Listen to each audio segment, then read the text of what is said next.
Welcome back to another reading and correcting with me, Kindar, the Tiger Writes, and Ty, the Tiger Supervisor. These are where I read a chapter from one of my stories and correct it as I go. If you want to listen to these live, it's every Tuesday morning, 8 a.m. Eastern Time on Twitch. And if you're looking to support me, that is on my Patreon. Today we are doing Chapter 7 of Breaking Step. Tirania glanced at Tibs as they walked and pursed her lips. I should let you take the time to clean up. Tibs pushed essence to the surface of his skin through his armor, and made it water which coated him.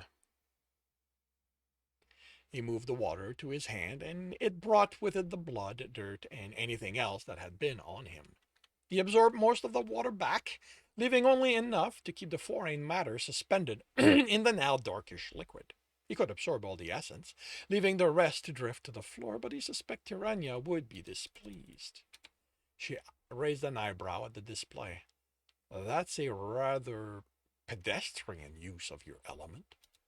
It's faster than getting a bath ready, he replied with a shrug. Even if you had someone heat all the water at once. Where do you want me to put this? There's a latrine on the way to my office. Unlike the bucket in Tibbs's room, here the latrine was its own room, with stalls for people to do their business over holes that had complex weaves of essence inside them. The dirty water vanished as soon as it passed into the hole, with the essence that made it everything in it breaking down, then moving deeper within the building until Tibbs lost track of them. Not for the first time, Tibbs wished that the system was in place in his housing building, so he wouldn't have to take the bucket to the outhouse to empty it. He followed Tirania inside her office and immediately stopped, glaring at the back of the seated sorcerer in deep purple robe, with the hood up and shoulders slumped forward. She sat behind her desk and motioned for Tibbs to take the other seat. As I told Commander Irdian, the runs will start soon. We'll start again.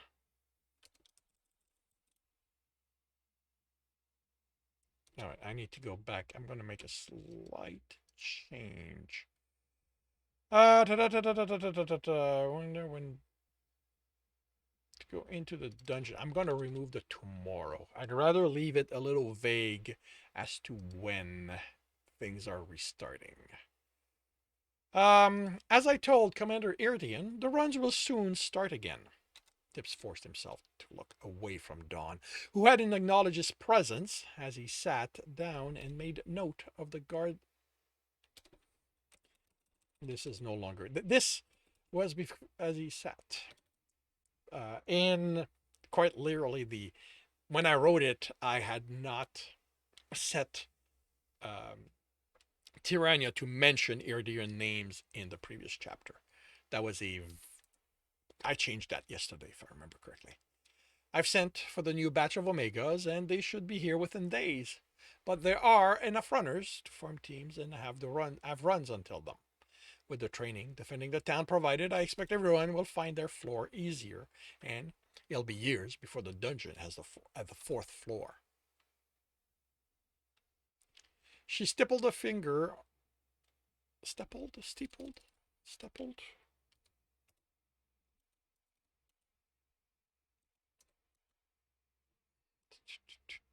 Do you have a... Can you give me a related word? And that's probably right. She stippled her fingers on the desk. Since teams have to be complete, Dawn will join your team at Tibs. He stared at her, so surprised it was a few seconds before the ice cracked, and he said a disgusted, "No! You've had ample time to... I'm not letting that abyss-kissing, selfish asshole on my team. I don't care what you want. You can't make me take him." Dawn didn't react to the insults. She leaned back and studied Tibs. I understand that while you protected the town, there were difficulties working together. But you overcame them, and he got his team killed, Tibs said through gritted teeth. filling the cracks. All he cares about is looking important. Put him on a team that can deal with them with not trusting him. Tibs paused to let Don rant, retort with all the ways that what had happened hadn't been his fault. Tibs was ready to counter with how Don had left him to die at the hand of Sebastian's thugs, but the sorcerer remained silent. He didn't even move.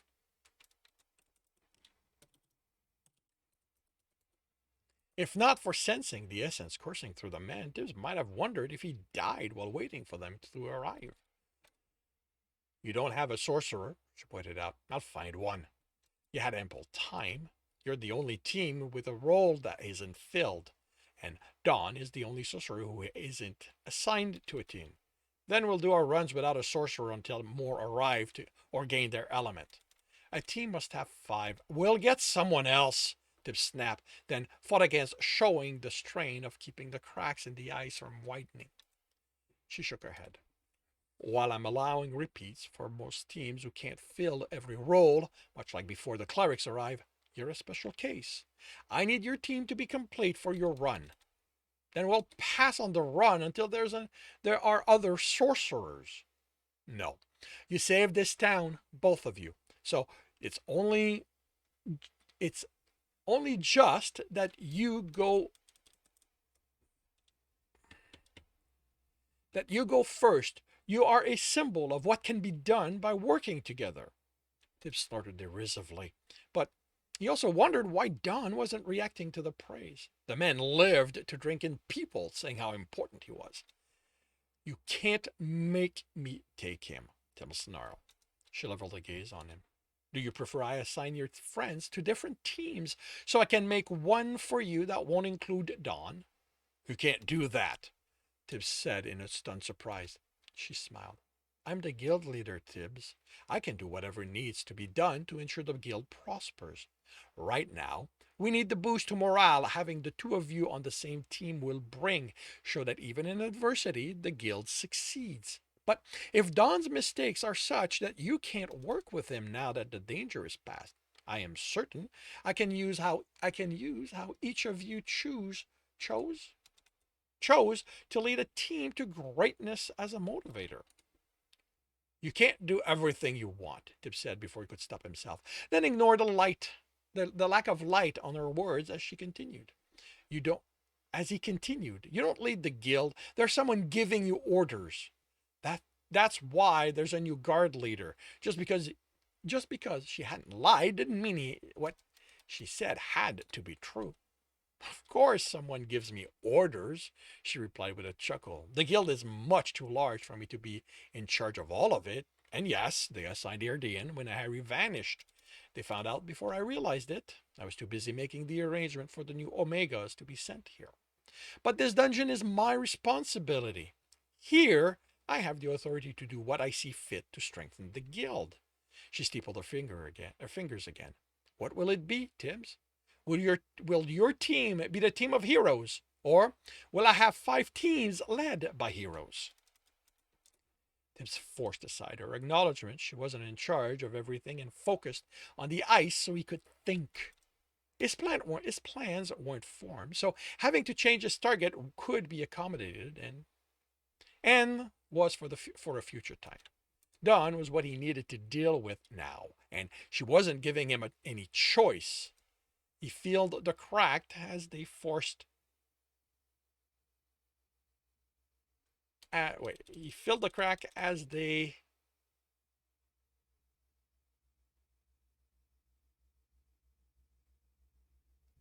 He filled the crack as they widened. Formed. That's what I was going. As they formed, so his voice would remain steady. Fine. He stood and headed for the door, glaring at the clerk on the other side. Hard enough, she stepped back and held the papers to her chest. He walked by her and froze when he realized Don was at his side. Tibs opened his mouth to make sure he knew what he thought of this arrangement, but the distant, hollow gaze gave him pause enough to notice the pale skin within the hood's shadow, how prominent his bones were. Then he heard the clerk speak. Guild leader, I have an important missive from Marjorie for you, with instruction to return your response immediately. I have already sent him my report, Tirania snapped. What more does he want of me? I'm sorry, the clerk said sheepishly. I'm not. Close the door. This is not something for any passerby to listen in on. Tibs cursed the enchantment within the walls. No sound made it out once the door closed. Then remembered Dawn, who hadn't moved. He wouldn't have been able to listen in and confirm if this Marger was the person in charge of the entire guild. The sorcerer was bound to report everything Tibbs did to Tirania. Everything Tibbs did to Tirania. He headed for the exit and made fist as Dawn fell into step with him. He didn't care what game the man was playing at. Tibbs wasn't going to. The ice cracked and Tibbs turned. Why are you letting her do this? Tibbs looked away. What? You think that because she forced you onto my team, we are going to let you become leader? Is that it? You think that we're going to let you cower behind us until you get someone killed? Tibbs yelled. Well, say something. He ignored the clerks hugging the walls as he waited. Why did you save me? The question was so soft, Tibbs wasn't sure he heard it over the pounding of his blood in his ears. Because even someone like you doesn't deserve to be on one of Sebastian's victims. One of the clerk against the wall glared at them, and Tibbs glared back, causing the man to hurry away. Dunn's snort was feeble. You're wrong, he whispered. I didn't deserve to be saved. He raised his head and tears fell. You're right. I got them killed. I didn't mean to. I didn't want them to die, but it's my fault. We walked in the ambush. Started looking away, then stopped. I did hide behind them. The shame was loud, but Tibbs ignored it and kept on glaring at him. I'd used up my reserve, so I needed time. But some of them had those fucking green stone, and I got scared. I hid behind the others while I tried to think of something that would make us win. Then the arrow hit me, and I realized I was the only one left. I wished it killed me instead of using me to draw you out. I wish you'd never heard me scream, that you'd let me die. Why didn't you let me die, Tibbs? He pleaded. The ice broke under the anger, and Tibbs immediately filled it with water, muting it. He kept himself from screaming, from exploding at the sorcerer about his own wish that Dawn had been the one to die instead of Karina. The temptation to the ice shatter was there, but as the anger cooled, so was the realization that he wouldn't stop at screaming.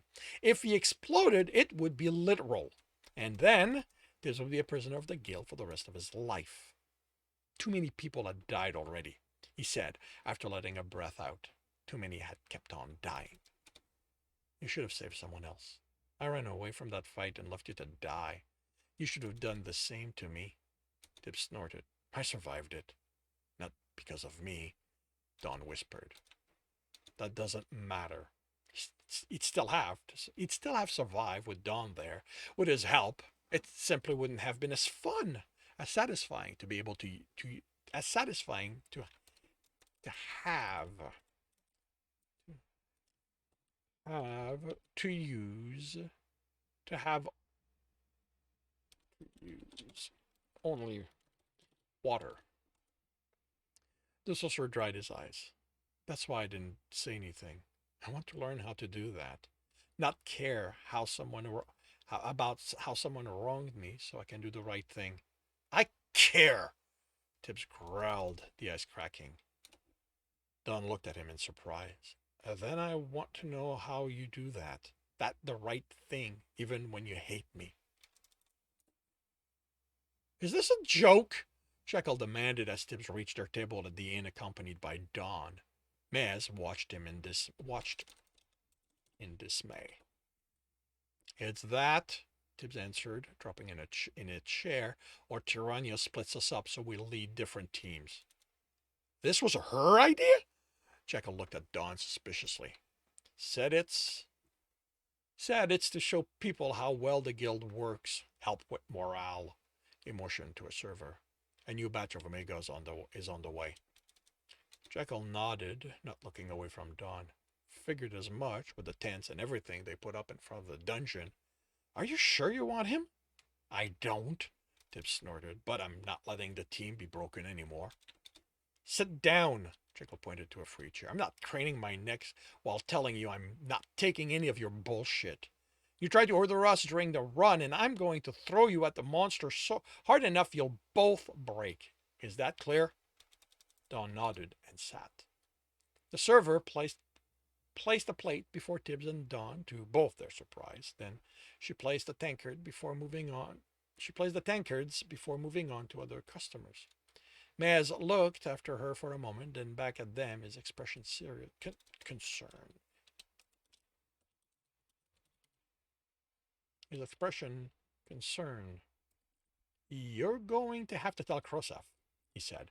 If he finds out Dawn's sitting with us by having to serve him, things are going to get ugly. Jekyll looked at Tibbs hopefully. How about you handle that? Tibbs shook his head and started heating as the fighter sagged. The argument wasn't pretty. While Tibbs didn't hear them, as the two stood on the other side of the nearly empty inn, the gesticulations were sharp, with a lot of finger stabbing at Jekyll's chest and Krosef pointing to Don still. Now, sitting alone at their table. Oh, okay. Sitting alone at their table, now that Tibbs was done eating and Mez had left halfway through that, Krosef hadn't forgiven Don for leaving Tibbs to die. When Jekyll joined him by the door, Tibbs couldn't tell if the argument was resolved. Krosef had walked away, throwing his hand in the air. Are you sleeping in our room? Tibbs asked as they exited. I don't know. Jekyll looked inside the inn before closing the door. Once he calms down, I'll explain again how we don't have a choice. If I'm lucky, he won't punish me for someone else's decision. They walked past the damaged building. You know that you know that having Dunn on the team's going to cause nothing but trouble, right? How are you going to practice with your element? How are you going to practice your elements during our runs? I don't know. How about talking with Stowe? How is that going to? I don't know! Tibbs snapped, the ice cracking. I argued against it, but she doesn't care what we want, as usual. It's all about making the guild seem like a good place or something like that. He breathed and hardened the ice. Maybe Don will get himself killed during our first run, and that'll be the end of it. They passed a few more buildings in silence, only one of which someone was working on. A woman Tibbs thought lived in the destroyed house.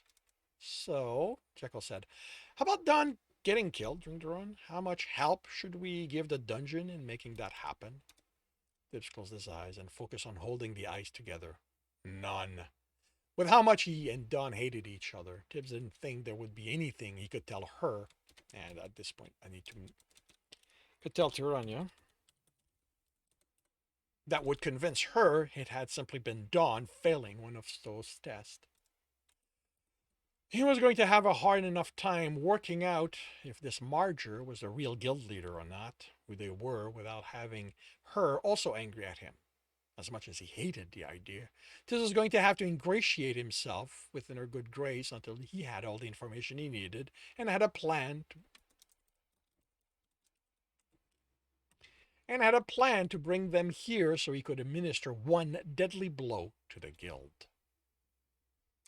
And that concludes Chapter 7 of Breaking Step. If you are enjoying this, please leave a like. If you want to know when the next chapter is going to be up, subscribe and hit the bell. If you are looking to read the story, it is up on Royal Road, as well as the previous books. If you want to read ahead of what is on Royal Road at this time, or at the time of posting, you can do that on my Patreon and support me at the same time. It's about 20 chapters ahead there. And if you want to listen to these live, it's every Tuesday morning, 8 a.m. Eastern Time on Twitch. The links are in the note, and with that, I shall wish you a good day.